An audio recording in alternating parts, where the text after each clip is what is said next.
Ang dalawang manggagawa. May dalawang manggagawa na nagtatrabaho sa isang ubasan. Pareho silang binabayaran ng parehong halaga sa isang araw.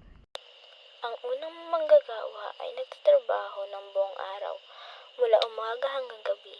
Ang pangalawang manggagawa naman ay nagtatrabaho lamang ng ilang oras sa hapon. Nang dumating ang gabi, pinatawag ng may-ari ng ubasan ang mga manggagawa upang bayaran sila. Nagulat ang unang manggagawa nang malaman na pareho lang ang kanilang bayad sa pangalawang manggagawa. Ngunit sumagot ang may-ari, "Hindi ba't pinagkasunduan natin ang halaga ng iyong sahod? At hindi ba't malaya kang magtrabaho ng anumang oras na gusto mo?"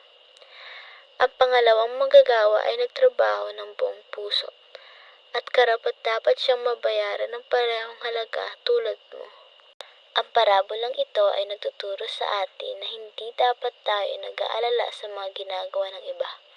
Ang mahalaga ay ginawa natin ang ating tungkulin ng buong puso, at hindi dapat tayo mag-asang makukuha natin ng higit sa nararapat sa atin.